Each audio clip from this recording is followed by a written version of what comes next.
My mind is set, my grind is set, my heart on ice is cold. I'm only here to even a score. Whoa. My mind is set, my grind is set, my heart on ice is cold. We down right now, but did it before. Whoa. See from here we going up. Made the call, I shown up. Now the game is sewn up. Say my name is blown up. We up, we up, we up, we up, we up, we up, we up, we up. See from here we going up. Made the call, I shown up. Now the game is sewn up. Say my name is blown up. We up, we up, we up, we up, we up, we up, we up, we up.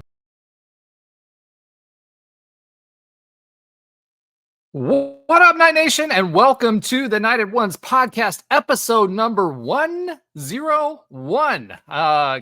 We made it through 100 and celebrated with a heck of a win this past week that we're excited to talk about with you. As a reminder, we are the only podcast that features a former UCF national champion, a former UCF radio host, an ESPN analyst and hoops player, an infamous rapper, our resident influencer, and an IG star shooting the breeze talking UCF sports. Remember to like and follow us on YouTube, IG, and check out the 70-plus teams and conferences on the College Huddle. And check out the Big 12 Huddle, 4th in Florida, and the new stream coming soon. So, hello, everyone. Do we feel a lot better about the offense? I know I do. So excited to see you guys this week. Last week was surely animated on our 100th episode. And this week we're a little shorthanded. Everybody's still, I guess, on the win hangover. But we do have two of our illustrious members of the team. First, AP from KC. Welcome back to the show. Hey, how you doing? Great. Last week kind of felt almost like a little bit like Nightline and Friends, didn't it? It did. It was nice. It was fun. This even feels more like Nightline, which is even weirder. I know. All we need is Ben, right? I know. Yeah. So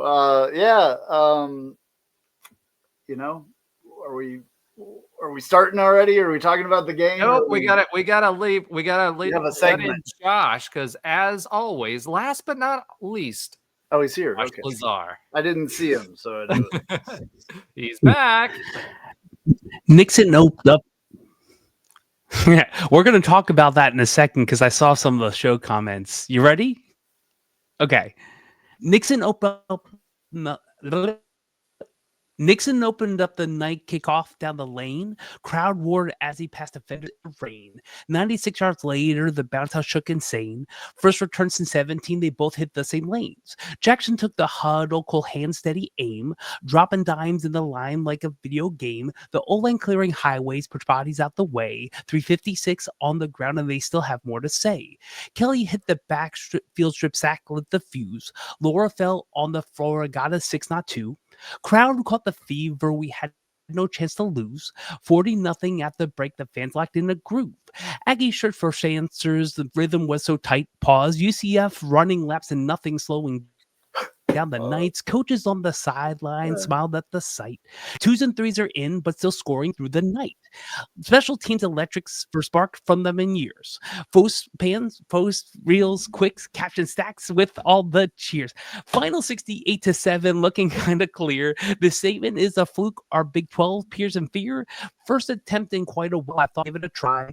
Gotta end like the next week. It's a bye. It's a bye. All right. Close. Close. Josh, It's other close. than your internet, getting a little choppy there, that was actually good. Thank you for chopping it up once again. We brought back the raps, which I like to hear. And this one was a good week to do it. Had plenty to talk about. We have plenty to talk about this week. Yeah. So let's go ahead and start off with our text talk. So Andrew, I asked you to take a look at our text, and which text did you have for us this week? I do have a text, but I have to say though, Josh, that like internet like coming in and out, people pay for that effect. So you got that. Like, well, he's definitely paying. He's paying for his internet. Oh, so you got it. I mean, we can make some music, my friend. I got all kinds of music making equipment here. Maybe we need to add some beats to the flow. That works. All right, we may have to do. I would love that. If I wanted the chop and screw, I'd Whoa. Well, the internet is cutting out again. All right, Andrew, let's go. Okay. Let's go with that text talk because that's collective That words. was weird. That was weird. Okay, the text talk was something I hadn't heard in a long time that brought back a lot of good memories. Cheese and bread, that boy is fast. Cheese and bread, that boy is fast. Harkening back to AK. Yeah, that was good. We haven't heard that in a while. We haven't heard that, like, people are super fast. We've obviously got some quick dudes out there now, and that's one of the things that I was expecting and excited about that Frost was back, was the speed that he would bring to the team. Yeah, him and Thomas. Black is actually pretty quick as well at wideout. But Thomas has definitely got some speed. Nixon had some speed. I didn't think he was that fast, but he got going in a hurry. And it wasn't just the competition that he was up against. He was moving going down the field. I'd be interested to see. We used to actually clock them and say, okay, look, how fast are you going? And we have those little things on there that can track them. And, some of these guys were 22, 23, 24. I'm sure that data is probably out there someplace. Well, I'm sure Frost has it. Whether we can find it or not is a whole different ball of wax, because the UCF social media team used to put that out there to highlight the speed. You could technically do it with frame rate and all that stuff. And because the distance, it's clearly marked out. You could calculate it. I just don't know how to do it. Maybe ChatGPT can help me with that. There you go. All right. Josh, did you have a text talk for us this week? I did, but I want to see if I'm still chopped and screwed. Are we good? Or is it better? It's better. So let's keep it going. Okay. So sorry about that. Yeah, we'll as I said, we'll get some Houston stuff back when we get in. So yeah, we were talking about all kinds of stuff, and AP saying he's not a Nirvana fan, and I said Right to Jail was up there. You had to call me out. You had to call me out. No, it's okay. It's okay. You had to let everybody know. I was trying to keep that secret. Listen, it's okay. It is okay. Not everyone has the same lyrical desires. What I will say is one of the best things that I said. So I got new seats for this game. I was 4 seats away from the 50-yard line on the home side. So when I saw it was about the 20 or 30-yard line, and before he did that jump cut, I told the people around him he's gone. And he did that same exact Mike Hughes cut. And I said, I texted like, I called it. And I will tell you, this game was fun. And I know it's not the competition we will play week in and week out, but it's been a while since I've had like fun. This is what everybody I agree. So yeah, I mean, yeah. I agree. So it was definitely more of the text talk about like how this is everything was better. The intro was better. The fireworks were better. The lights were better. Everything. And my thing was that was just like Hughes right before they did all the cuts and social media about this stuff. So yeah, I think for me too. I think for me too, Josh. I mean, just getting Zombie Nation right, and then. I don't know if they were in the state. I wasn't in the stadium for this game. I don't know if they showed it or they played it in the stadium, but there was like a cut up of that song, a remix of that song that was playing on ESPN Plus. That was really good. It was really well done. So I think overall, from an experience perspective, it sounded great on TV. It looked great on TV. It seemed like they got their act together because the first game, production was not good. Yeah. So I will say to your point, Josh, I will say this. Go ahead, Josh. I'll be quick. There was a new cut up of that. So they flowed in some more modern music and then cut it into current craft. So it might have been the same you heard on ESPN as we heard there, but it was a mix of feed of things that led up to Zombie Nation 2. It like everything was like 1,000% better. Like whether it was feedback from to Terry and Jimmy and crew, or they were just testing things out on the Thursday.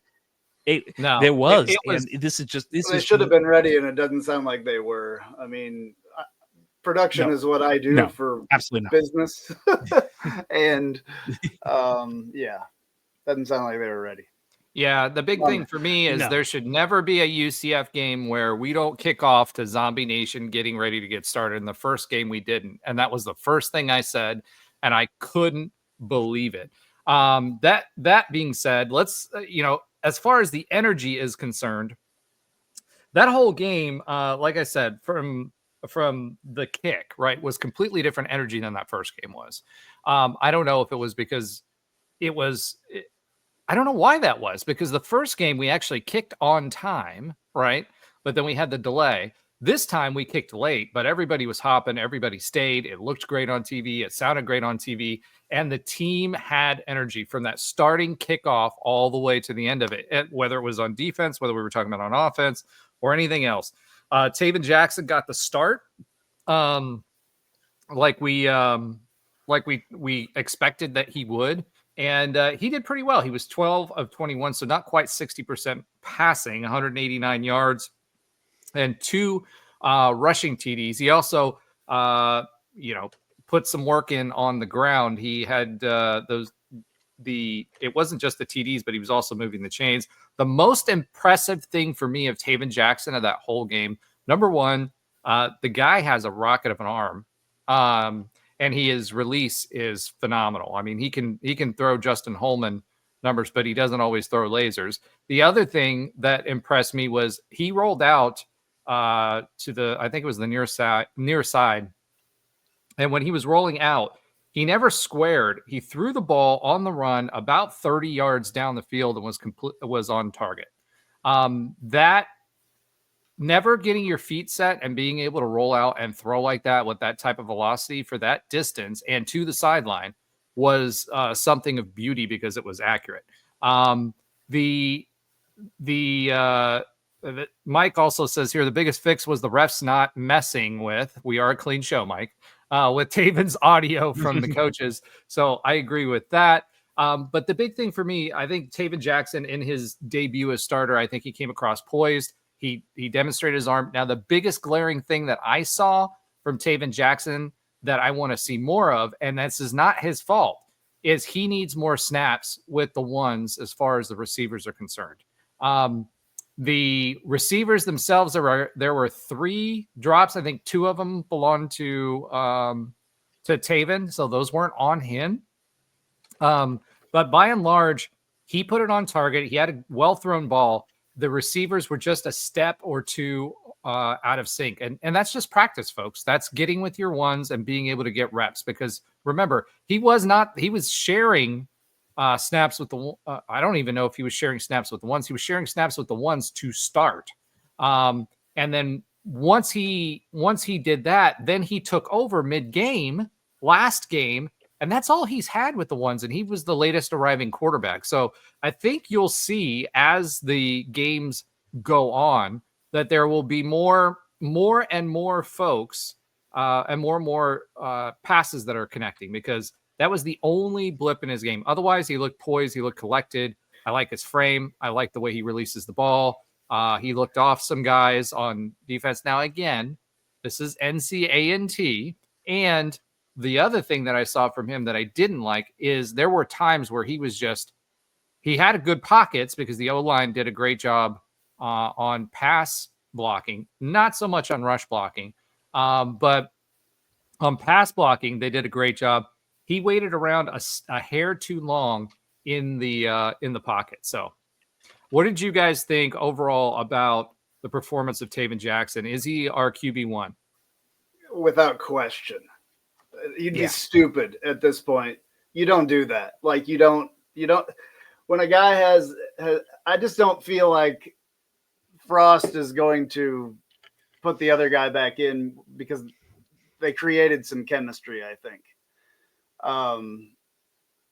It's a bad way to lose your spot, or maybe you can work your way back into that spot or whatever. But like, he's created chemistry with him.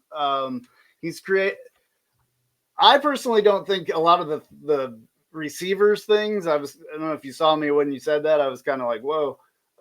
The receivers are the ones that were off. His throws were not off that much, in my opinion. The receivers were a step behind, or they went the wrong direction. The other thing with him is he throws the ball effortlessly, like smooth. Like, I think he can throw it from other angles too, which is pretty cool. We've seen what that does for you in the NFL.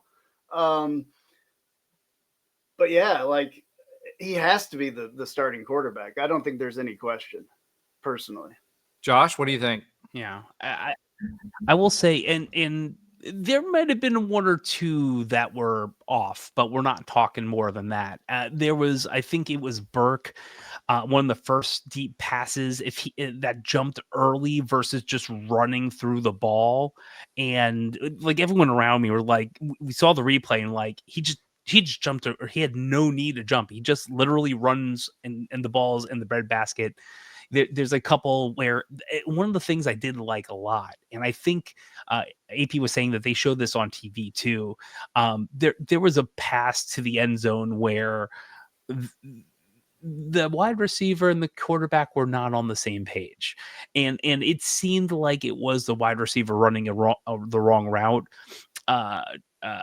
Jackson goes to the wide receiver as he's walking back, pats him on the back, and basically give them the next shot up. You're going to get it. That type of move. We might have all done that to someone who has made a mistake or had that done to us. So there was so much there that was positive. They did show that on TV. I remember that now. Yeah, and I would say, yes, it's hard to lose your spot to an injury, and from everything that we've heard and seen, the issue was competitiveness in practice and showing it in practice, because what you do in practice shows up on the field. And there's very few people who are practice. We're not talking about practice, right? There are people who can do that and perform on this big stage. And I do feel like Jackson's not being the QB1 the first week did light that fire. And we've seen that part of it against a team that we should have beaten like this anyway. There's some of that to be said too, but it looks about as good as we've had since early Gabriel. And I feel like I think this is a no-brainer. And I don't know if Roger put this up, someone talking about Jacurri Brown might be number 2. That I don't know. Again, back issues are tough, man. Did you hear you guys remember what I said about that about him? I want to know if he can catch the ball. Yeah. He would be a hell of a wide receiver. The way that he runs, he's so elusive when he runs.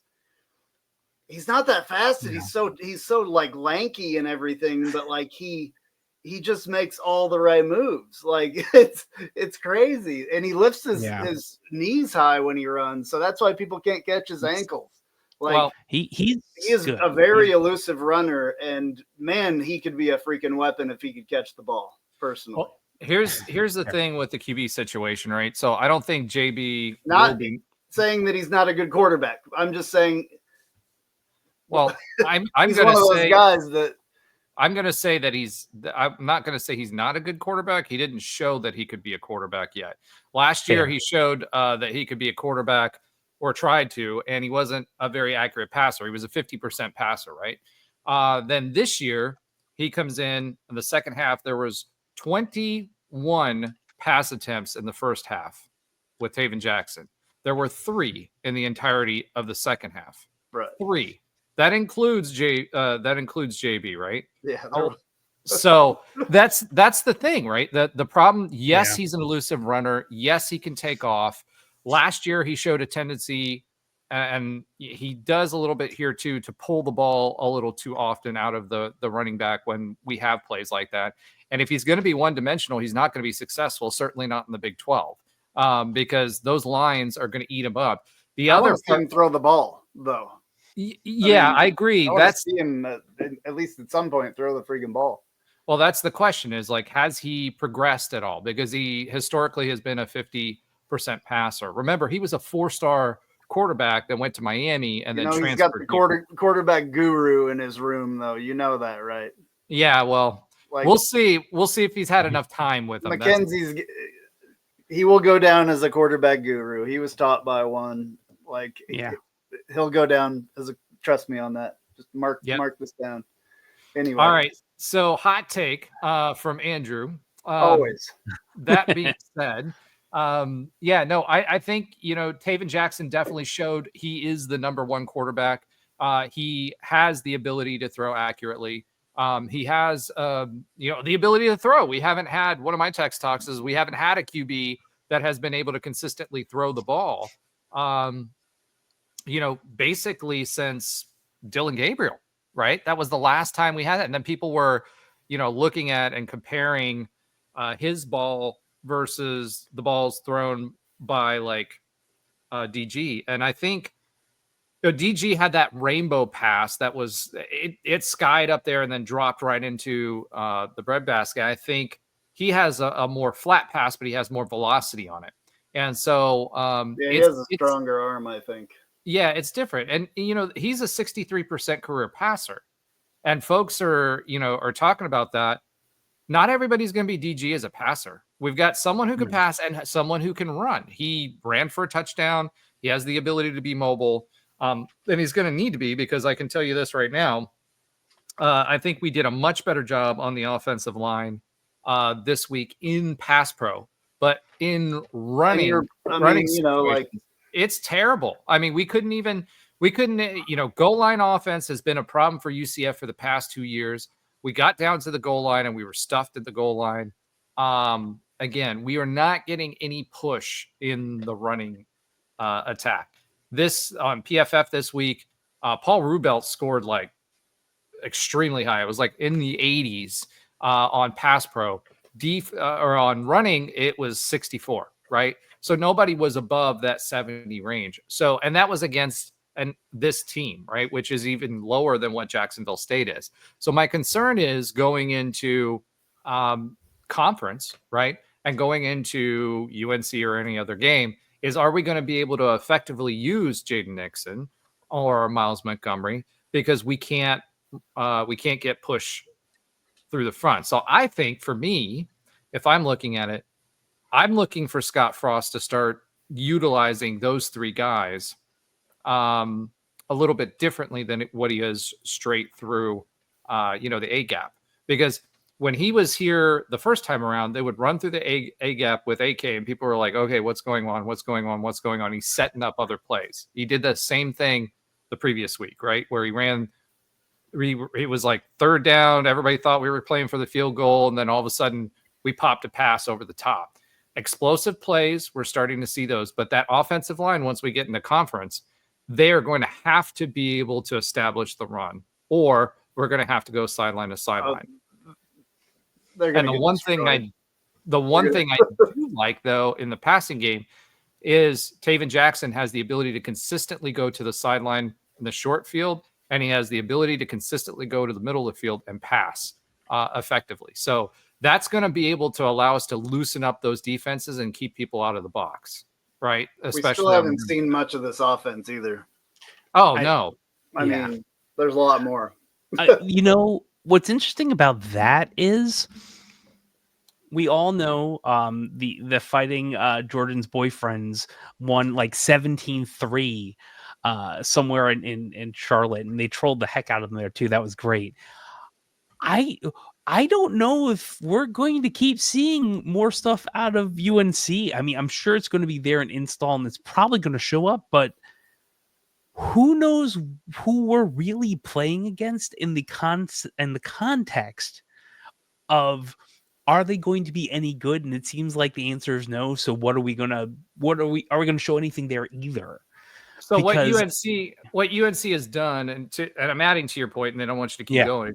What UNC has done thus far is they've been able to run the ball effectively, and they've had a decent defense and kept things low scoring. Now, again, look at who their opponents are, right?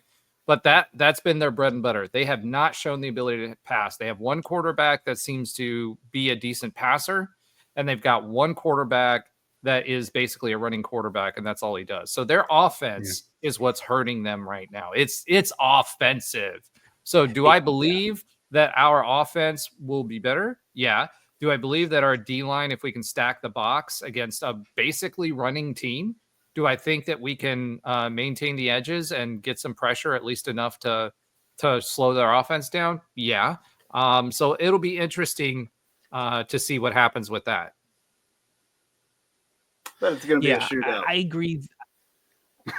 It'd be funny if it was, but it could be. It was interesting. Anthony in the chat is talking about Frost picking up a lot of influence from the Rams, which is why we're weird seeing a huddle and we're weird seeing a quarterback under center.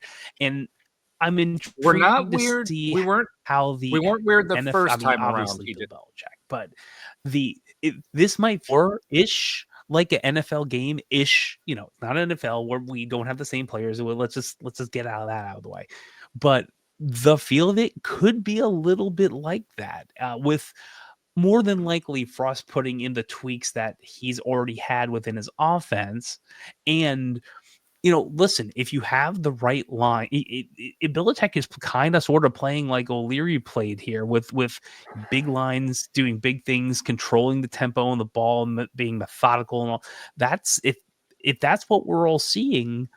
If you have the right personnel, it can work. I mean, everyone was really hyped up to see a Texas Ohio State game that was like 6-4.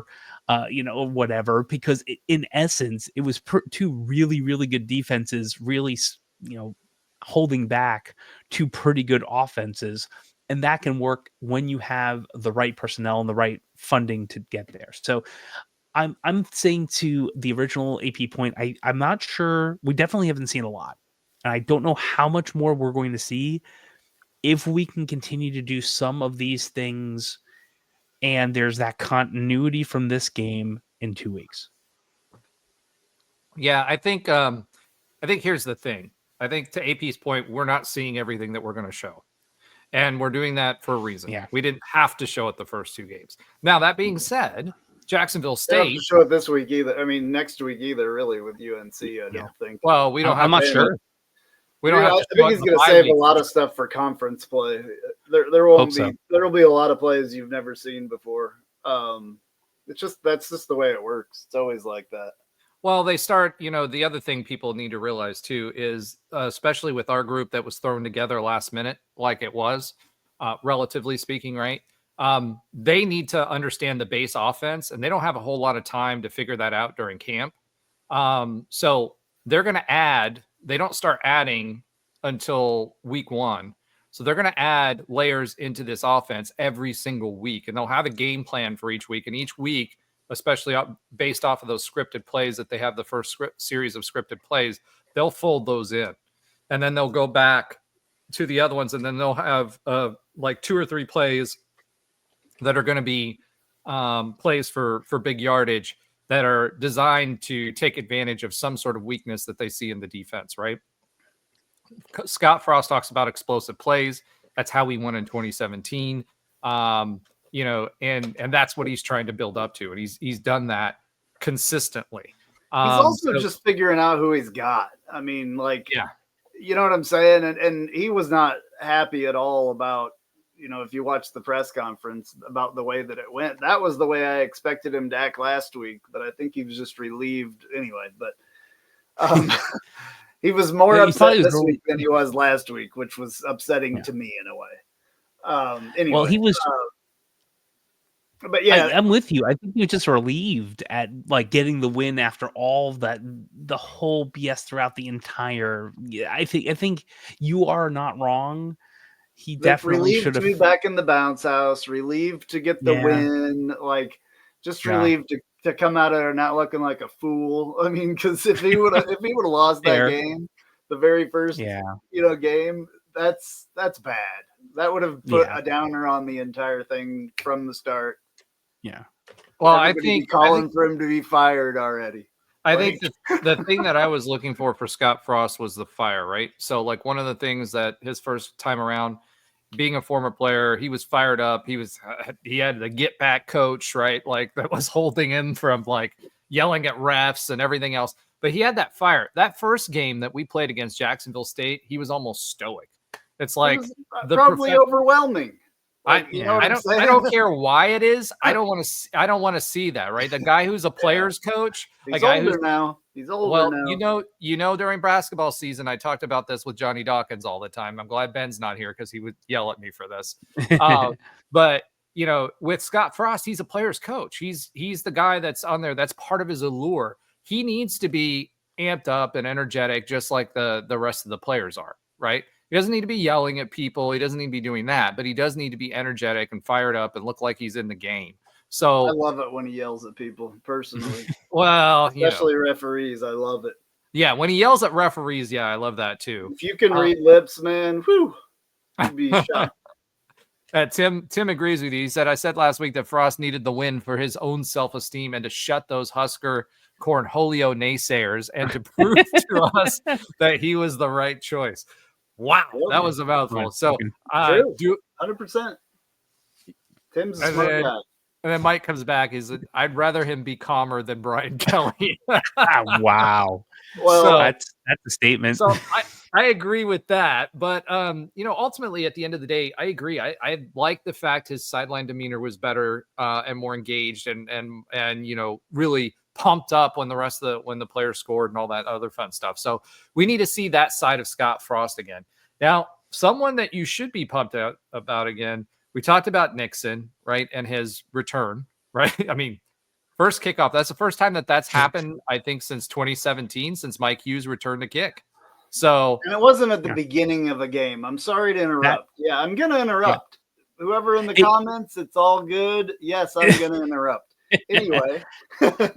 So the first time, the last time, I wasn't going to do this for trivia because it's been out there. The last time we had a kickoff for a touchdown was Quincy McDuffie, I believe, in 2010, like 15 years. It was opening kickoff. I will tell you that it was phenomenal. Opening kickoff. Yeah, opening kickoff. Yeah. That is such a big momentum correct. Though. I mean, I wasn't there, but I bet that stadium just lit on fire. I've felt it before.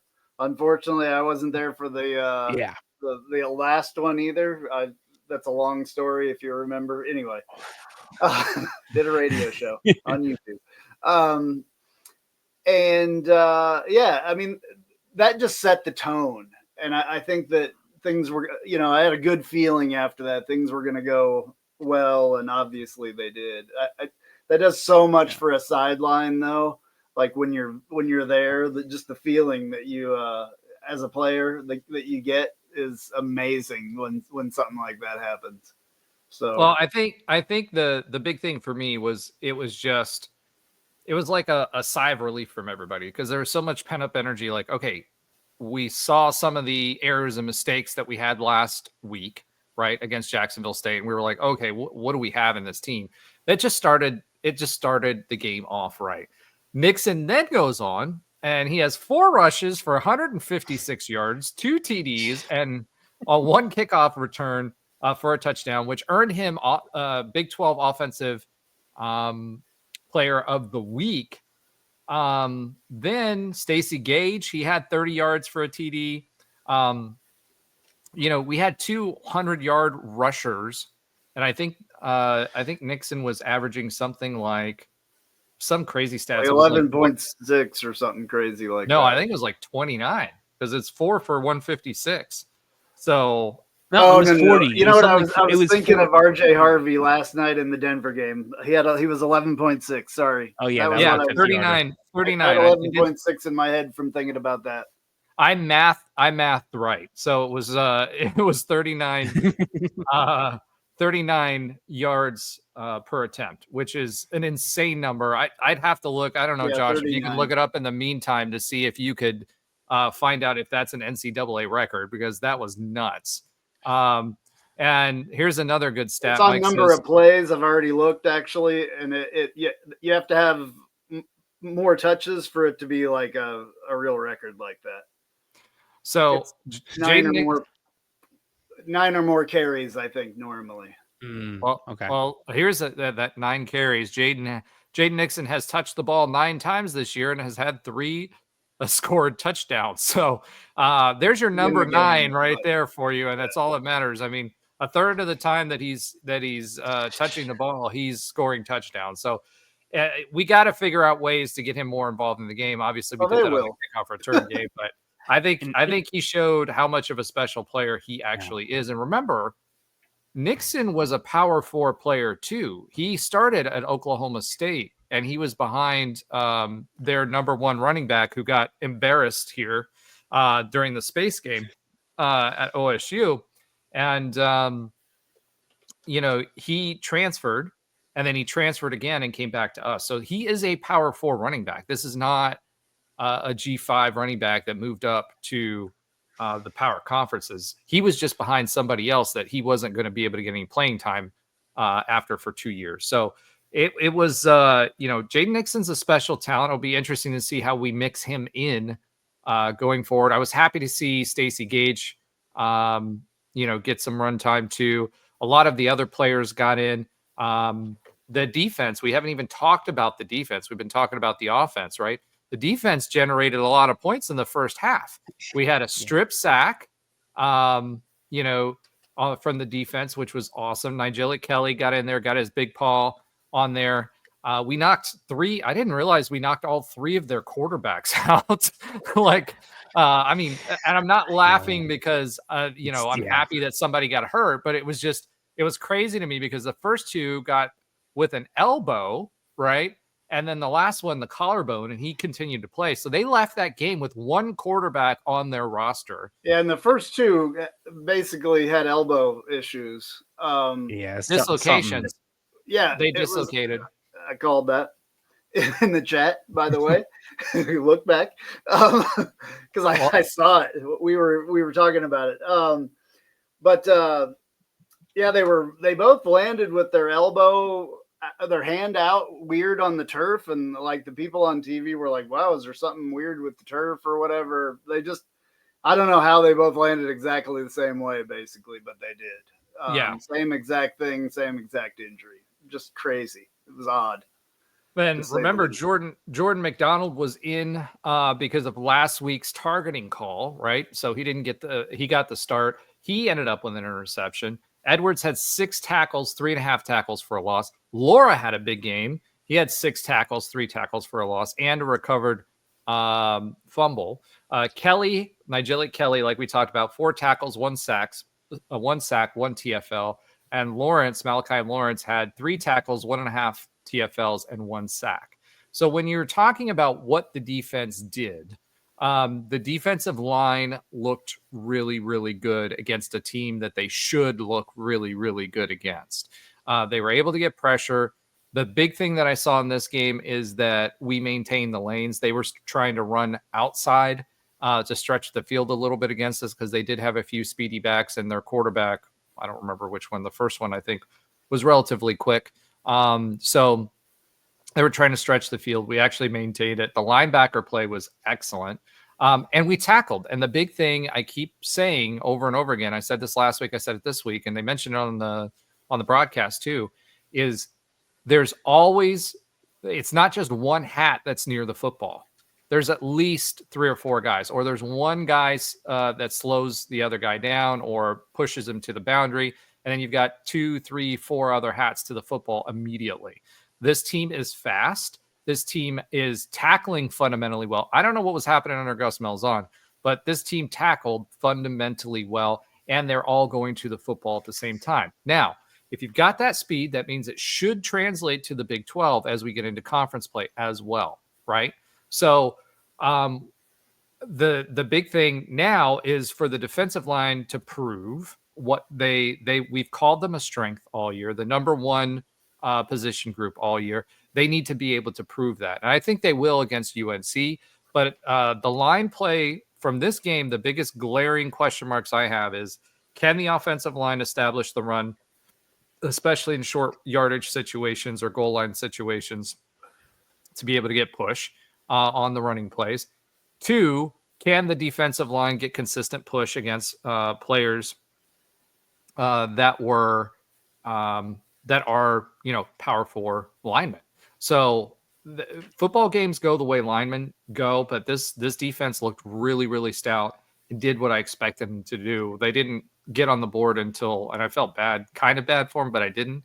I was not as sad that we didn't blank them because, you know, at the end of the day, it was the fourth stringers out there that got that last touchdown. But I'm sure they were upset. Team stats for UCF: 560 yards. It's been a long time since we've seen 560 yards. NC A&T had 200 total yards. UCF had 204 passing yards. NCAT had 40 passing yards. UCF had 356 rushing yards. NCAT had 160. Now, granted, some of those were those long runs that we had that were for touchdowns, right? 50, 80-yard runs. Miles Montgomery had that long one that was called back. It seems like that Miles Montgomery, I feel so bad because it seems like I think he's had 3. We talked about it in the chat. I think he's had 3 scores called back for holding penalties. I mentioned it that he has 0 touchdowns for the year. It's weird. I don't think that's normal. Something, yeah. Something. I don't want to see that stat for much longer like that. That's a problem. I will. Some of that. Yeah. Some of that is the callback. Some of that is that he makes it down to the 2-yard line and he gets stuffed the next play, and then it's a rollout with Jackson for a touchdown. I think working Jackson, way too hard as well to not have any TDs. Because he runs. I mean, dude, that guy can do all kinds of crazy stuff. He stops and starts and turns in the smallest little circle. That's what is great about him, I think. But the O-line has to open bigger holes, especially if we're running up the middle like that. I'm sure you said that, or somebody said that already, but that's a big problem. I think. Well, the big problem for me is goal line. A big part of what you're saying there is Miles Montgomery, right? Same thing. We get down to the inside, the 5-yard line, and we're not getting enough push. But that's been the same thing. Not getting enough push on the 30 or the 50-yard line either. Well, yeah, I agree on rushing from the offensive line, not getting nearly enough push. I agree with that. And this was, I mean, they had some pretty big defensive line players, but nothing like you're going to see with the next game or the next game after that and the next game after that and the next game after that. So they better get their stuff together. We're going to have big problems running the ball, except around the outside. And then everybody's going to figure out, all they can do is go out the outside. Well, if they do that, then what do? You offset by passing it up the middle, and you break. Got to be able to run the ball, though. I'm not disagreeing. To be able to run the ball. I'm not disagreeing with you, but I think to your point, you can offset it in different ways. If we go sideline to sideline, okay, cool. If they start stacking the box, then you pass the ball into the middle of the field in the 10 to 20-yard range, which we have not had for 3 or 4 years. We haven't had the ability to do that. We've leaked the tight end out a few times, but outside of that, there hasn't been anybody that's been able to accurately pass there. And we do have that in TJ now, which will help us offset some of that as well. UCF held NC-A&T to 5 of 17 on third downs. Let me ask you guys this. Should we be concerned that there have been 0 passing TDs in 2 games against these 2 teams? He threw 2 in the first game. And there was definitely passing TDs. There was no passing TDs in this game. Yeah. Well, that's what I mean in this game, that we didn't have any in this game. Well, I mean, a couple of them were passes to the 1-yard line. So one, if but those are hard. Those are the harder throws to make. Yeah, sometimes. Yeah, and you're not wrong. And there was a couple that if someone would have ran through the ball instead of jumped, it would have been a touchdown. But no, I'm not worried about it at this point. I feel comfortable with a quarterback that can run if need be, has the passing talent, and I'm really looking forward to this game in 2 weeks to figure out against a team that by all funding and level should give us enough challenge, period. It might be very challenging, but should give us a challenge to show us what we're really at, regardless of the outcome of the game. So remember that play that we were talking about a little while ago where he threw the ball to Zero, whoever Zero is, Wade? mm-hmm. Yeah. That was that. I think that was that play.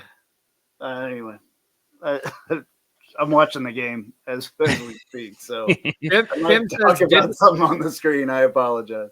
Tim says, "Did we move the ball? Yes. Yeah. Did we score? Yes. What's Yeah, the and problem? then it was wet too. Yeah. You know, like you're not going to throw the ball around nearly as much in those conditions as you would. Well, I would say why? We didn't. Why would we throw in that game? Yeah, we didn't need to. Well, we threw. Didn't hurt us.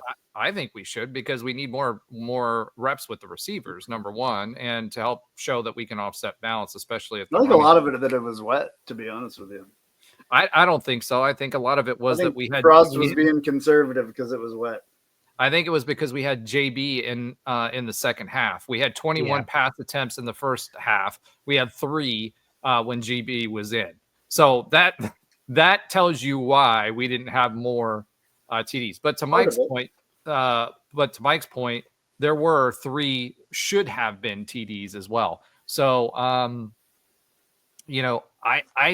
personally, I think I'm not concerned about it. I am concerned about the drop balls. I'm concerned that Burke dropped a couple. I'm concerned that Black has dropped a couple over the past few games. So, that is one concern. The rest of them, some of them are miscommunication. Some of them are just receivers, getting to the point where they've got enough reps in with their quarterback that the quarterback can put the ball exactly where they need it to be.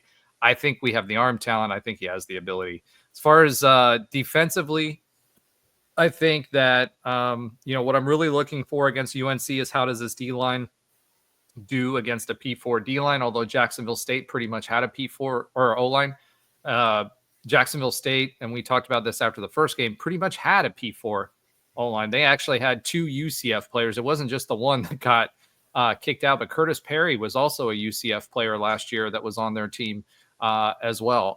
They had several former 4-star players that transferred to Jacksonville State, and they did what they needed to do against Liberty as well, which Liberty was, I believe, if they weren't ranked, they were expected to be ranked coming into the season, expected to do really well under Chadwell, which we were looking at for head coach when Scottfrost was hired. All right. So long and short, who do you guys think should be the starter at UNC? Do you think it's Jackson? Because I do. Without question. Yeah. No, absolutely. No brainer, without question. As long as he's healthy, and he sounds like it should be, no brainer. I will say been this. a Pete DeNovo situation as well. I will say this too. I really think someone mentioned special teams on here. Special teams was a lot better and has been a lot better the last 2 games. One, they've been more aggressive. I still think I need to go back and look at the punts. I think we should have had a few more punt returns, but they were decent. But more importantly, the Gunners this past week on special teams have been really good, and we've been really good at getting after the punter and getting after kickers. So from that perspective, they have a blocked something in the first game?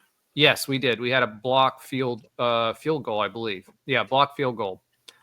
So they've played a lot better. I think we're not afraid to kick from 30 yards out anymore, which is nice, which we have been the last 2 seasons. I know that isn't saying much because we were at a wealth of riches at the kicker Didn't position. that guy shank one, though, either this game or the first game? He did an extra point. Yeah. Yeah, this game, right? Yes, this game. 1 extra point. Well, I mean, but generally speaking, we got there. I think we have multiple people, though. We do. The thing that to me, though, is I'm not afraid if we line up for a 35 or a 40-yard field goal anymore like I was when Boomer and some of the other folks were here. Okay, let's go ahead and move on to I don't want to talk about UNC just yet. I want to talk about UNC next week. I do want to say this, though. Next week, we will have one of our sister podcasts from the network on that will be from, it's called the Heel Brothers, which is the UNC version of the podcast for our network. So we'll have them on next week to talk about UNC and what their expectations are. It's pretty interesting because they're having a little bit of a mini meltdown over there too. It's like the anti Colorado, right? When now Bill Belichick got all of this fanfare. First game, you've got Michael Jordan there, you've got all the alumni there, and they flamed out. So they're in a little bit of tailspin from a fan perspective. So it'll be interesting as well. Mike, are you sure about that? He's correcting me. I'm pretty sure Curtis Perry was, but we'll check into that and come back. He got to Alabama for 2 years, and then he went to Virginia Tech, and then he went to Jack State. He was recruited here. Yes, yeah. You probably remember him. I did some research on the side. I think him and Jordan McDonald were friendly on some visits, and they kind of they were having conversations with each other. There was tweets of him in UCF gear. So yeah, I mean, there was a connection there. He was recruited, but he went to Alabama for 2 years, then to VT, now to Jack State. Well, either way, it's still a P4 player. So that's formally. So I stand corrected. Yeah, formally. I stand corrected, Mike. I apologize. I messed that up. I remembered him. I thought he was, I guess we were just recruiting him heavily. All right. So that's really all I'm going to say about UNC. But next week, we'll have the Heel Brothers on the show to give the North Carolina perspective. Conversely, I will be on their show. So I'll be posting that up as well. So we'll be cross-posting that on when I talk to them and go into the Heel Brothers studio about this game. I will say this. Where we stand right now, is there anything that will happen next week with UNC's game next week that would make you feel worse about our chances against UNC, or do you feel pretty good about UNC? Because when I started the season, I circled that one as a winnable game. What do you guys think? I would say like Blutarski's GPA 0.0, nothing. They can get blown out by Richmond. I'd be fine. They can blow out Richmond. I'd be fine. They are who they put out on video at this point. And I'm not saying we're TCU. I love that Josh Hooker came back for TCU. And I think we see what happens when you have continuity with QBs and have some money spend there too. But yeah, nothing. Absolutely nothing. I think we know what we're getting. We have more evidence of what this is, and hopefully it's as good as the game we think it will be. Nothing will change my mind at this point. Andrew, thoughts? I'm sorry, what was the question? You put him to sleep, Josh. You put him to sleep. I was trying to get into the chat because I wanted to respond to somebody.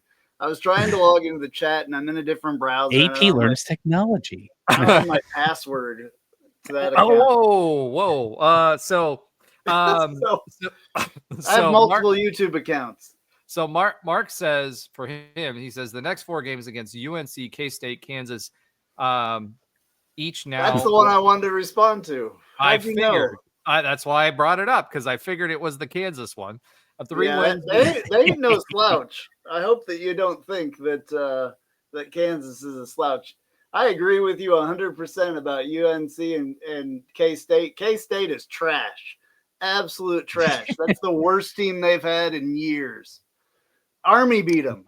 Like I might have to go there. You don't lose to Army as a Big 12 team. You just don't. Especially at home. Like that's bad.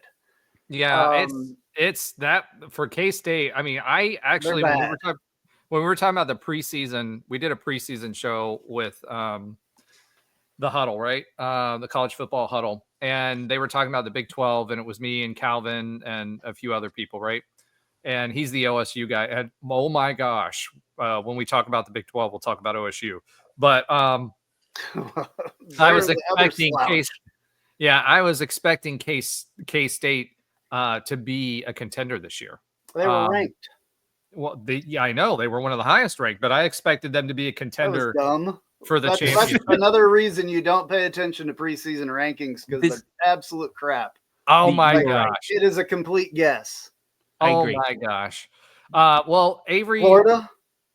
Well, Florida's not a guess. They get ranked up there that high every year. It's just like Miami did when they flamed out every thing, though. That's what I'm saying. It's about a name and who knows what else goes into getting ranked in the preseason. Oh, please. Come on. Listen. Are you serious? Listen, K-State. Listen, K-State, I disagree with you on, right? Because K-State brought back Avery Johnson. They brought back a lot of their team. I expected them to be a competitive team. Last year, I didn't. Their defense was. Oh my God, Mark. Sorry. Mark Daniels on the call. Go ahead. Okay, I haven't made it that far in the comments. Come on. So anyway, I thought K-State was going to be. I thought K-State was going to be a good team, right? UNC, I didn't think that they would be very good, and they're not. So. And the big thing is Bill Belichick, right? I guess they're having a Kansas fight. Guys, just so you know, AP, before he became a UCF fan by marriage years ago and started the first UCF podcast, he played for the University of Kansas. In fact, he knows Terry Mohajir because Terry Mohajir was there at the same time. So you have to forgive Andrew when he gets a little sensitive about the University of Kansas. All right, let's go back and swivet and talk about the score predictions for last week. I'm going to run through those real quick. As a reminder, we won 68. Did you see me take that big deep breath? Sorry, I'm interrupting again. But did you see? I took a big deep breath because I'm not even going to. Yeah. And Tim, I can't log in for some reason, so we'll just let that go. Tim, I agree. 5-1 UCF will make every person in Nebraska totally lose their minds. Remember that guy? I don't know if you remember when Scottfrost was on there. He kind of became a thing where he was a Nebraska fan that would record from the toilet. So I think that guy makes it back to the big time if that happens. But last week, the actual score was 68-7. Ben had 45-7, so that was a difference of 23. Josh 48-10, difference of 23, so tied with Ben. Nobra 24-10. I don't know where he came up with that. 47 difference, and that was the high water mark. Trey 42-3, so he was a difference of 30. Allen 35-17, difference of 43. Andrew was uber conservative, 32-7, a difference of 36, and I rounded out the podcast participants because Tim and Mark participated, and we'll give theirs as well.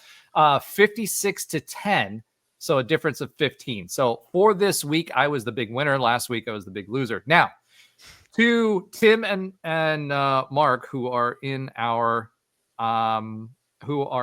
comments tonight, they predicted Tim 42-17, so that would be 36, and Mark 35-10, both.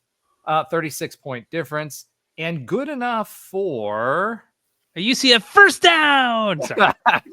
No, it's an OUC first down now, isn't it? No, I hope not. They don't pay us any money. Better not have done that. So that's tied for third, actually, with Andrew. So actually, no, it's not, because Ben and Josh had 23-point difference. So that is tied for fourth, technically. So congratulations to Mark and Tim. We will encourage you guys to continue to give us the score predictions. Obviously, we do not have a score against the bye. So we'll call that a W, and we'll next week we'll come back and we'll get your guys' score predictions so you can participate in this as well. So let's go ahead and swivet one more time and talk about the Big 12. Oh boy. Whew. Oh boy. OSU. We mentioned that a little bit earlier. They got a drubbing that was worse than what NC A&T got against UCF by Oregon. They absolutely lost their minds. And And yeah, Mike says this. I love this when we're talking about KSU losing to Army after Army just lost to Tarleton State. Tarleton State. Oof. That's is what I'm right. saying. I know how it was when Navy was in our conference. I know that it's hard to defend. I know blah blah blah. They lost, and they lost bad, and they should have lost to an FCS team the week before. They're horrible. Okay, so horrible. Mike, yeah. First of all, it's the Cows. We don't use the correct name for or correct acronym on the show for the school that's directionally challenged from West Central Florida. But yeah, we aren't going to talk about them. They needed to lose. Those that video that I saw on social media of UCF fans cheering them beating the Gators. I'm sorry, guys. Have you lost your way completely? No. Boo the moo. Boo the moo. It was in the stadium. I was in the stadium club watching people in the stadium watch that game, and there was a lot of people watching that game, and it blew my mind. It's like Burger U had people cheering too. That's crazy. You know, I think most of either college football or the state of Florida like seeing Florida lose. Same with FSU. You know, Miami kind of does it to himself mostly, unless they buy, first round quarterbacks. But we get that. But as UCF fans, like, if you've been around these parts for the last 10, 15, 20 years, if you're a 19-year-old, okay, maybe I get it. You don't have that history more than likely. Those people were in their 30s. They should be ashamed. Oh, of course. If you're in the stadium club, you should be ashamed. Like, I'm sorry. No, I don't get it. I don't get it. And look, no matter what, as much as we dislike the Gators, we dislike the Cows more. Yeah. Right. And especially against a number 13, right? Because Lord knows they were already on the internet, on the Twitters or the X's, whatever we want to call it, being twats. And talking about, hey, we should be ranked. We should be number 2. No, you shouldn't. You haven't earned it. You're not even close to earning it. You beat the Gators, who have always seemed to fall apart, who couldn't muster, 16 points they scored? If the number 13 team in the country could only muster 16 points, you didn't beat a good team. So, no. Are they better than what they have been? Yes. Do I think they'll run through their conference now because it's been watered down because we left and Cincy left and we'll Houston see what left? happens Monday or whatever Saturday in Miami with that. Well, yeah, because Miami, by all accounts, they are also highly ranked and seem to be getting a lot of love as well. My problem is we're just going to hear about it for the next 20 years. The last time they were ranked. Yeah. Well, they aren't going to get to number 2. What we'll hear about. Well, So somebody, I saw an article earlier that had the bowl predictions and all that stuff. Well, they predicted us in a bowl, which was pretty crazy.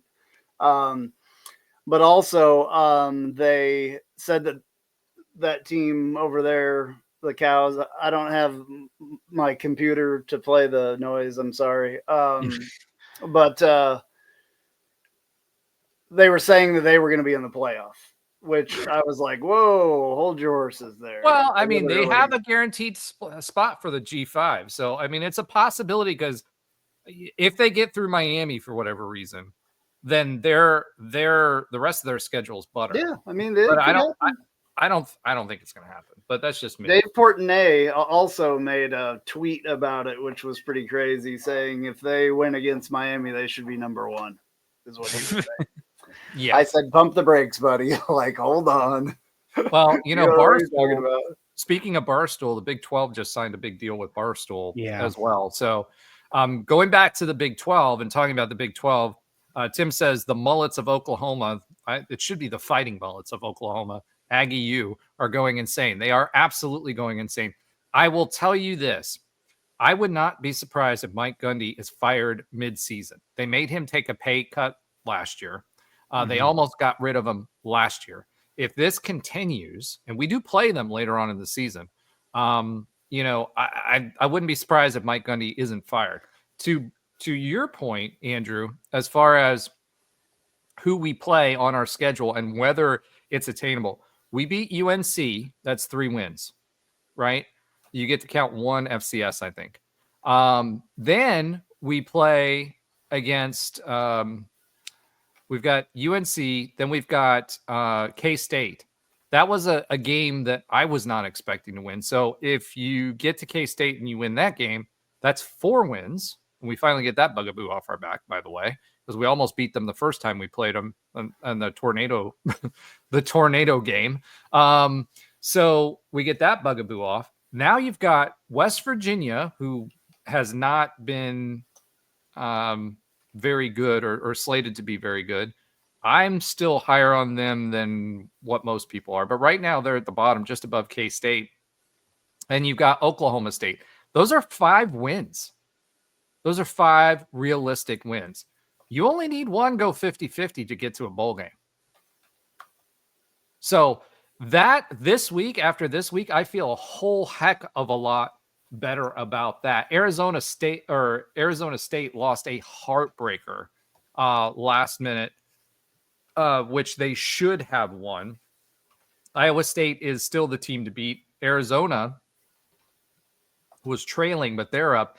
BYU is also 2-0, which BYU is going to be a team to watch out. That's another team we play at the end of the year. So barring some sort of injuries, which I don't wish on anybody, that's going to be an interesting game because I think BYU is going to be one of the top teams and maybe the representative for the Big 12 in the playoff. Houston is 2-0. They are a much better team, which I predicted they would be. They are only averaging about 31 points per game, but the points against, again, their defense last year was excellent. They just could not put any points on the board. 9 points. 9 points. So Houston will be a tough out. Texas Tech won. They are 2-0 and ranked number 21. Utah is 2-0 and ranked number 20. Kansas is 2-1. TCU won 48-14. Arizona State obviously is 1-1. We talked about that. Baylor pulled one out there, 1-1. Cincinnati's 1-1. So and Colorado's 1-1. So again, very winnable when it comes to the Big 12 conference. But I'm a little surprised, and we said this at the beginning of the season. Big 12 has a tendency that the top 8 teams that were last year, the top 8 teams that were supposed to be the top 8 teams ended up being the bottom 8 teams, right? And now this year, we do have some retreads, but we have new teams that are in that top 8 that weren't there before. So anything can happen in the Big 12, and anything has happened in the Big 12. The problem I see is we only have 2 ranked teams after 2 weeks, whereas we started with 4. So it'll be interesting. There's still BYU's receiving votes and a few others. So I expect that to change as the season wears on. But I'm very, very surprised. Thank goodness we did win that other game. And to Mark's point, Big 12 is 2-2 versus ranked teams. SEC is 3-2. ACC is 2-4. That very easily could have been Big 12 3-2, SEC 2-3, because that Arizona State game, they should have won. They lost in the waning seconds of that game. And Mike says cheering for UF losing is not the same as cheering for the Cows. That's mind-boggling. We were rooting for the Cows. I hope not. The Cows have a second-order win. Man, he really did not listen to my directionally challenged from West Central Florida thing on here in the comments, did he? Wins over LIU and EW. Those wins are dog poo, right? They mean nothing. Mike says they won't beat Tulane and Memphis. I agree that Tulane and Memphis is going to be tough for them. Mark says Matt Prater is now the 13th all-time in the NFL after kicking a winning field goal for Buffalo in his 19th season. Exciting last-second comeback for Buffalo. Had 62-yard in 2021 and 2023. Could reach up to 10 if they had played the entire season. RJ Harvey, again, he had that big 50-yard run for Denver. Mark, I think in some ways you're writing our notes here. He had that big 50-yard run for Denver. Everybody was kind of saying, including in our text chat, they were saying, hey, what's going on with RJ? He doesn't look great, whatever. He rips off that 50-yard run. And then everybody's back on the RJ train again. Mike says West Virginia lost their RB1, so running back 1. I'm just getting caught up with the comments. Tim says, I have 3 cousins who are OSU. Oh boy, they must really be having a tough time. They are so diehard that they will be buried in cowboy hats and in orange coffins. Okay. It might happen this That's year. really diehard, isn't it? Yeah, that really that's too easy. That is plausible. Mark says, good news, UCF doesn't have to play undefeated Utah, BYU, Arizona, and Iowa State. This season, if you're talking about our schedule in the Big 12, really plays out favorably. Scottfrost talked about the bye weeks. We had the bye week this week before. Don't we play BYU? We do. I thought we played BYU at the end of the year. Yeah, that's I think the last game of the season. Iowa State too. I don't know if we play Iowa State. Dang, I'm gonna have to look up the schedule real quick. I haven't looked at it in a hot minute. But I can tell you. I guess we don't play Iowa State. We played BYU last game of the regular season. Yeah, that's what I was saying. At BYU. So yeah. Baylor will be an interesting game. They're expected to win. Let's see, 9 people left them off their ballots while keeping SMU in. If UCF wins the Big 12, I will not need my prescription of Cialis. Bro, you better re-up. Call your public. Because that ain't happening this year, bro. That's not happening this year, too. As much as I'd like for it to happen. Mind-boggling, yes. So at the end of the day, if we want a quick review of the schedule, you've got UNC, which winnable game, which was announced for Saturday at 3:30 p.m., by the way, today. K-State, then Kansas, then Cincinnati, which is a winnable game. West Virginia, very winnable game. Baylor, that's tough. Houston, it's going to be interesting because it's going to be interesting to see how good our offense is by then, right? Because Houston's got a really strong defense. They carry over a lot of their folks from last year. Their QB, they had a 5-star QB. So I don't know how well their offense is going to be doing because right now they aren't doing much of anything. Texas Tech, that's going to be a tough out. Oklahoma State, if they may not be coached by Mike Gundy by the time we play them. And then finally, BYU at the end of the season. So if you look at that, UNC is a potential win or strong chance of winning. I'll say strong chance of winning. UNC, K-State, West Virginia. There's 3 right there. Okay. Texas Tech, that's 4 in addition to the 2. So that puts us into a bowl game. And the rest of them are right around 40%, 40 to 60%, or 40 to 50%. So basically a toss-up. Oh, that's funny. No time zone lag game following week. Kansas at Kansas or Kansas City again. It should be Kansas. I think they finished their stadium renovations already, didn't they, Andrew? I'm confused. Yeah, they're playing in their home stadium. They did all but one side of it. It's beautiful. It's absolutely beautiful. They're going to do the next side of it after. Mike. Yeah, I'm not considering. After the season, they're doing the rest of it. No, Mike, I'm not considering that a win. Kansas at home in the bounce house. I can't remember if Kansas is at home. Yeah, they come here this year. Yep. Yeah, that's right. Kansas does play at home. So we have UNC in Kansas. Definitely not going to that game. I'm watching it on TV. All right. Well, let's go ahead and Kansas State is in Kansas. We play at their place for Kansas State. Let's go ahead and swiv it once again and get into a little bit of listener love. Last week, there was a lot of conversation in the listener love section. So Econ Advisor says, targeting, using helmets as assault weapons. There's no good test for concussion. That easily cost Jackson State the game for sure. For UCF, it was a handful of long receptions with Hurdle, Montgomery, block to spring the TD, the perfect final TD, throw catch, and 4th and 1, amazing tackle to stop and get the ball back with 1:35 to go. That tackle was the play of the game, in my opinion. Scott was able to bring back to Florida a lot of players who'd gone elsewhere, as well as grab a lot of in-state freshmen. So that's sort of like 2016. And Milton was homesick, never experienced humidity. Taven, the best. Here's his hot take that I wanted to bring up and I wanted to ask. He says Taven is the best pure night passer since Blake Bortles, hands down. And he has Milton's touch and catchable ball, some of his ball fakes, footwork, tight spiral. What do y'all think about that one? I don't know if we're there yet. Personally, Josh? I think we need a bigger Gabriel.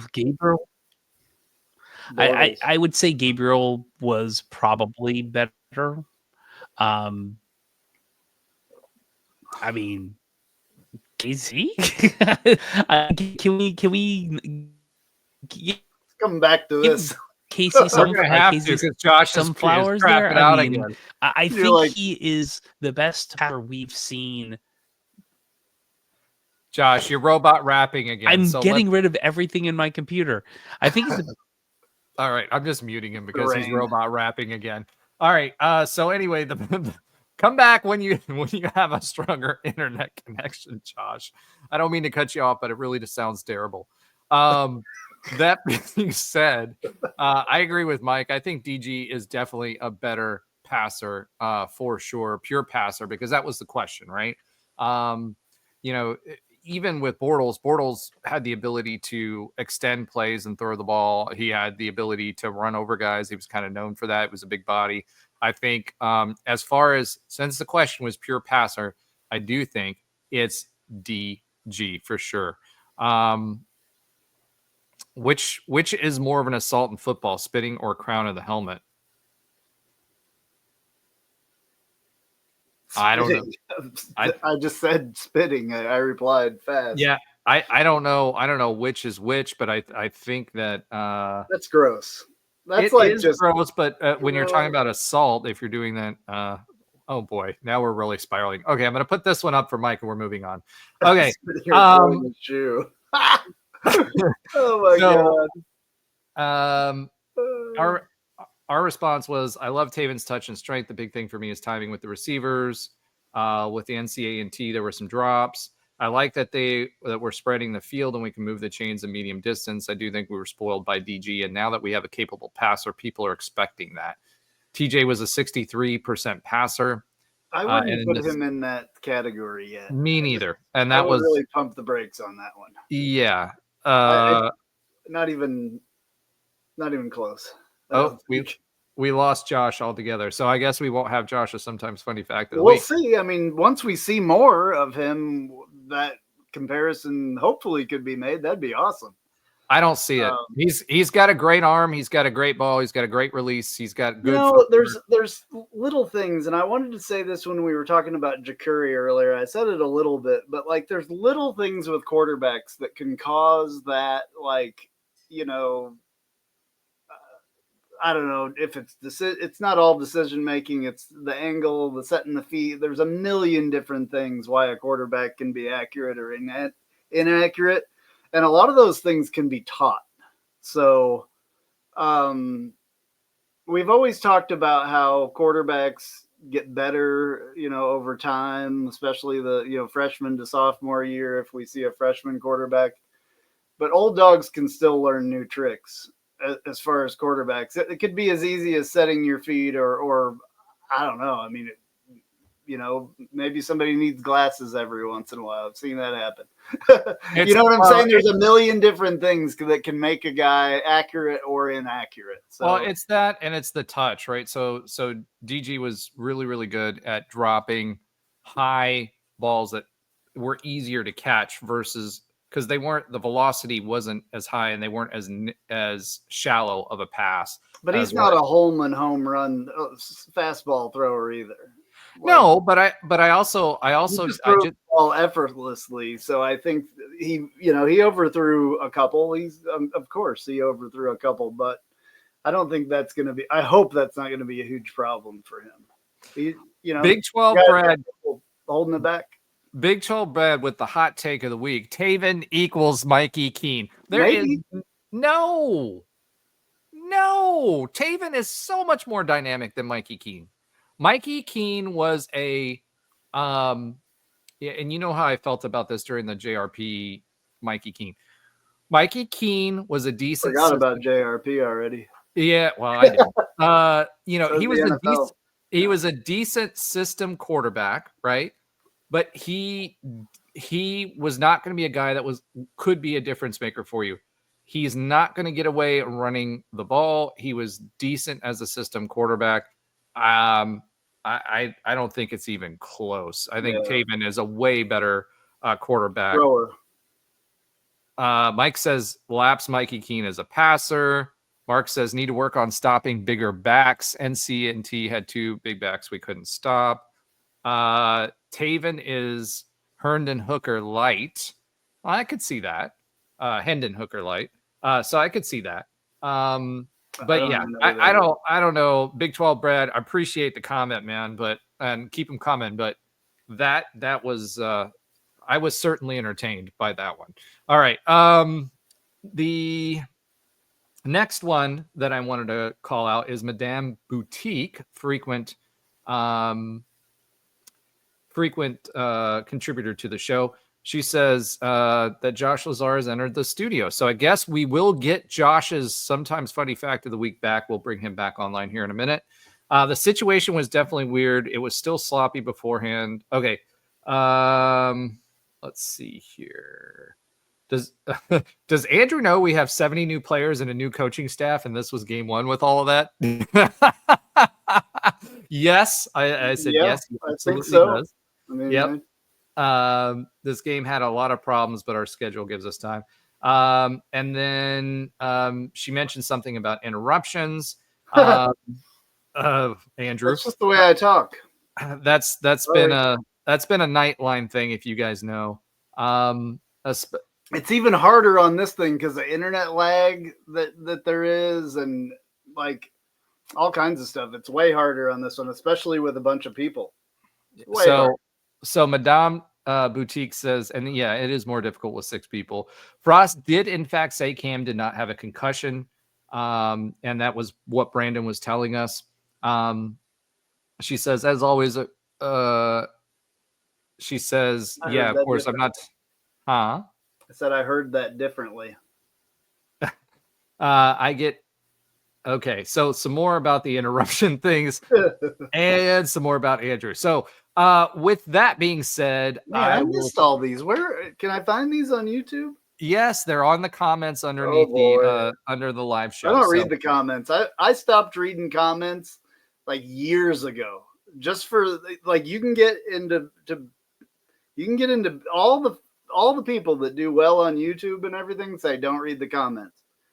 Well, I read. I understand you're doing it like on the side here. I get it, but I'm just saying. Well, I read all of them and respond to all of them. We appreciate everyone contributing, number one, because it obviously, we talked about a lot of the different things that you guys were talking about in the middle of the show. We also talk about your comments on the videos in the show as well, and they're interesting takes. And we always have feedback that we can get, and we can also talk back to you and say, hey, this is what we thought. So first of all, thank you for liking, thank you for following, thank you for subscribing, thank you for commenting, and thank you for telling your friends. So we had 2 more subscribers join the family again this week. Unfortunately, they had their names as private, so I can't shout you out, and had another 4 people join us on Twitter. So make sure you're telling your friends. You are a part of the show. You make our show better. And with that being said, I'm going to swiv it yet again and add Josh back to the stage for, as you guys all know, Alan is not here for his oxymoronic stat of the week. Josh, what is your sometimes funny fact of the week for this week? I have an interesting one. So, and it's also not up because I had to reboot my computer. But I have it by memory. We did not score 70 points in this game, unfortunately. But we have scored 70 points a couple times in the last decade or so. the last 2 times we scored 70 points, we had some very interesting statistics specifically on who was the highest running back, the highest yards for running back. So let's talk about it. When was the last 2 times we scored 70 points, and who were the running backs who had the most yards in those games? Let's try it. I want to say, who was the guy where they scored? This was 2017, I think. He was a coach here for a bit. He was offensive coordinator for a bit. Oh my gosh, I can't remember his name. Red team G5. He was doing really, really well. He's doing well wherever he is now, South Texas or wherever. Anyway, Kenny, go ahead. GJ Kenny, yeah. So as far as the running back, in that game, I believe that was 2017, was it not, Josh? There's one of the games is 2017. The comments have the right game, but not the right leading rushing. Don't search it.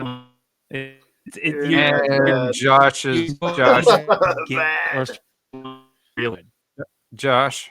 I'm gonna mute you. I guess we'll never find out the answer to that one because he's robot rapping. So Mike says JRP against Temple ? And IDR who led us versus Austin P. Mark says, who was the last interior lineman to score a TD for UCF? Mike says Rodney Laura, and he did it on Saturday. I was gonna say, Mark says before Laura. Mike says womp womp. And Big 12 Brad says Gus really ran through some QBs at UCF. Yes, interesting stat, right? Is we have not had a starting quarterback, right, finish the season as the starting quarterback since KZ did it. That's crazy. And technically, he only, he did that for only for one season, because the season before that, he did not start in 2016. He was not the starting quarterback in 2016. So, I don't think he missed a game in 2017. He missed a game in 2018. No, correct. So let's see if this. I have no idea what's going on, but you're back. So we've got Austin P game, which is the one I was looking for. Correct. Who was the running back? Who was the leading? This is a hint. Who was the leading yard earner? Who is the highest amount of rushing yards? How about that? You won't guess that one. Was it Greg? Was it Greg McCrae? No. Otis? No. It wasn't AK? No. Was it Mackenzie Milton? No. Closer. What? Who are we leaving out? I'll give you this one. No, that was. I'll give you this one. No one has it. It's Noah Vedral. Oh, Noah really? Vedral. Yes. Weird. Yes. Very weird. It was a very weird game. Then the last one was JRP. No. The last one was in 2022 versus Temple. Last time we were ranked. And the rushing leader was Tommy Castellano. Really? Yes, with 88 yards. Oh boy. In the 70-point games, the last two we had, the leader in rushing yards were both quarterback. Well, I for guess, ESPN.com. I guess I will say that that makes sense, because he's having himself a whale of a time over at FSU in Gus's system. So I guess we didn't make the right choice as far as that was concerned. But Tommy also had a year at Boston College to hone his skills. All right. So thank you for that, Josh. Let's go ahead and swivel it yet again to the quick update on other UCF sports that Alan and Andrew do not watch. All right. Let's see if I get chopped and screwed again like Houston. We have women's soccer. They are unfortunately now 5-1-0 in the season. They lost to FIU last week, gave up a score in the 8th minute, and had lots of time to come back and lots of looks that just didn't go through the back of the net. Next up is a away contest versus UNF in Jacksonville on Thursday, September 11th. Men's soccer is now 3-1 after tying the Cows, who are ranked number 22 last week. They're going, the Jacksonville Dolphins are coming to UCF this Thursday on September 11th. They will be playing at 7 p.m. in Orlando. More games in Orlando are happening with the UCF volleyball team, who is 5-1. They beat Stetson and FIU 3-0 and 3-1 respectively last week in the Miami area, and unfortunately lost to Miami 3-0. Those 3 matches that are coming up this week are on the 12th, the 13th, and the 14th, again, all in Orlando. They're facing, respectively, Arkansas State at 7 p.m., FAU at 6 p.m., which will be an autograph session, and Brown at 1 p.m. We have 2 new women's hoops players from Sweden joining the 2025-2026 roster. There's a 5'9" guard who I think I mistyped the name, so I'm going to say Felicia Scholander. Hopefully, I get that right. And Maja Hansel, a 6'2" forward. Hold on. Let's get Andrew's attempt at those. Andrew. No. No, you're not going to give it to us? Come on, man. That was the Nightline thing. Yeah, I might meet those 2 players again, because I might yet again be at the first practice in late September. The UCF cross country team will be in Huntsville, Alabama this Friday on 9/12 for the Southern Showcase. Men's golf will play in the Bearcat Invitational starting on Monday, September 15th. So they'll probably have a round through by the time we record again. And lastly, women's golf is in 5th place right now at the Cougar Classic, not in Salt Lake City, but hosted by Charleston.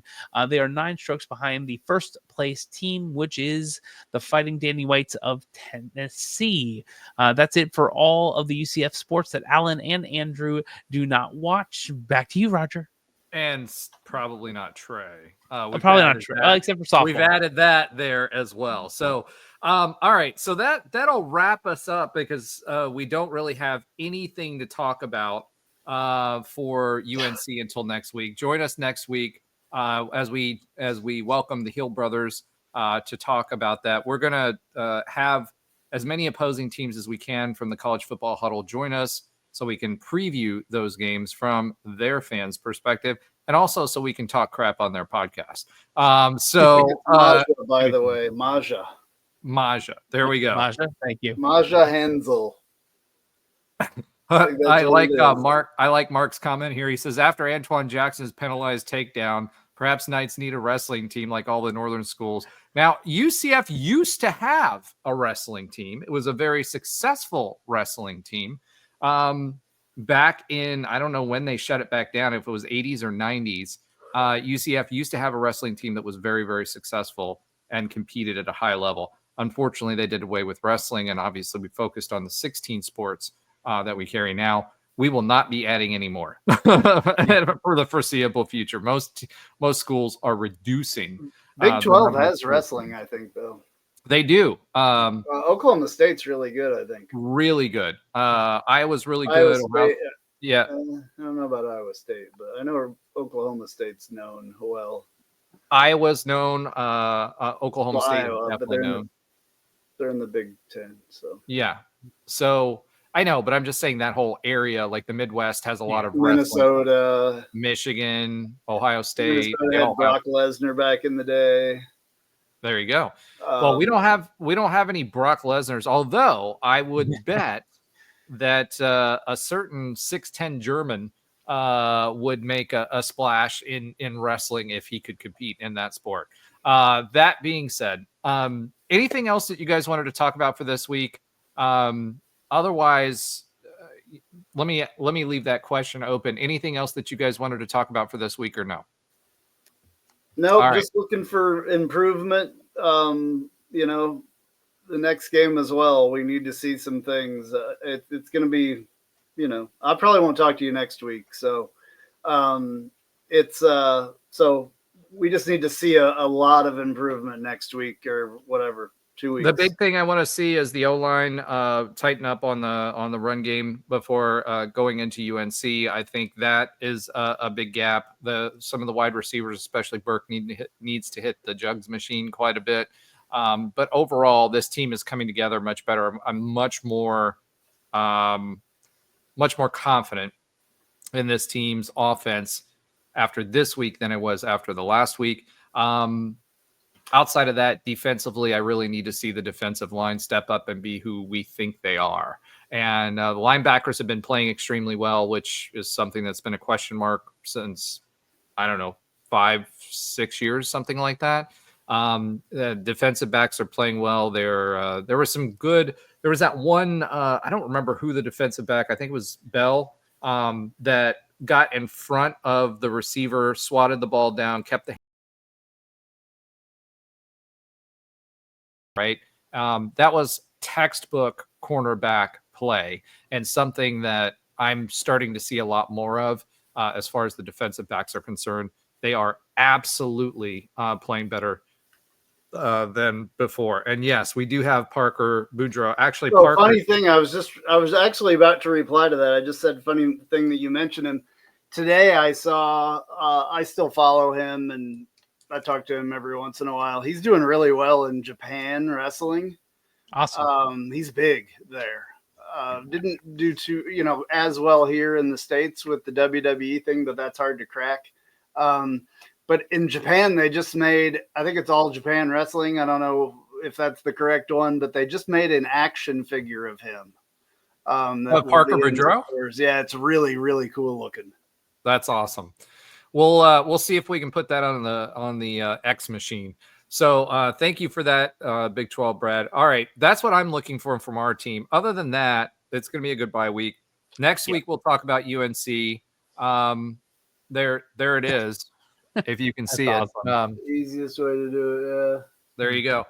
And you can see all of the browsing history of Andrew there. So that being said, I looked it up really fast. I know, I'm joking. Anyway, excited to bring the Heel Brothers on next week. I just want to say thank you to everybody for your comments. Thank you for joining us, and those that I didn't call out from the comments on the YouTube video. Obviously, Big 12 Brad, Mike, Mark Soskin, Tim, all you guys. You make the show better. We really, really appreciate not only the people that comment on the videos, but the folks that participate during the show. Thank you, Tim. Great show. We had a good time doing it. As Andrew said, it felt like Nightline plus Josh. Mostly Josh, sometimes Josh. Mostly sometimes Josh when he wasn't robot rapping. So hopefully he'll get his internet fixed by next week. But we'll have Trey and the guys back next week as well. I think it might have been the VPN. I don't know. I don't know. And thank you for the subscription, yes. Big 12 Brad. We appreciate it. Tell your friends, subscribe, like, share, go Knights, and charge on. Charge on, baby. What it do, baby? It's the Iceman Pow Wow. We need to chop and screw this entire podcast.